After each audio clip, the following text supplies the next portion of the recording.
Pag nilagyan mo sila ng ng unan, hindi na yung sa sahig na pupunta lahat. Kaya yan ang kama nila, oh. Tupi-tupi yan. 3 layer. Sa araw, isa lang. Pag sa gabi, lahat open. Patulog-tulog. Patulog-tulog lang. Pero gising.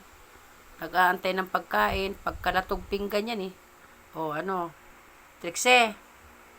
Trixie! Hindi mo, tamo. Tainga lang ang gumagalaw. Princess! Isa rin. Tigas ng ulo niyan. Bila! Sus, kumukurap-kurap ka pa, ah. Itaas mo yung ulo mo. Mamaya kakain na, kakain na. Kakain na. Galing, ha. Pag tinawag, tulog. Pag tinawag, ha. Pag sinabing kainan, ha, takbo. Galing talaga, galing. Ang galing, Nag-aantay kaming maluto yung kanin. Hindi pa luto, kaya, ayan.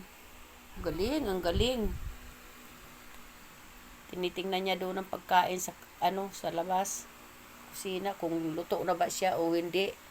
Galing nga, Nagmamadali pa yan. Minsan sisigawan pa ako niyan. Ang lakas kumahol nito, lalo na si Trixie, nagagalit yan.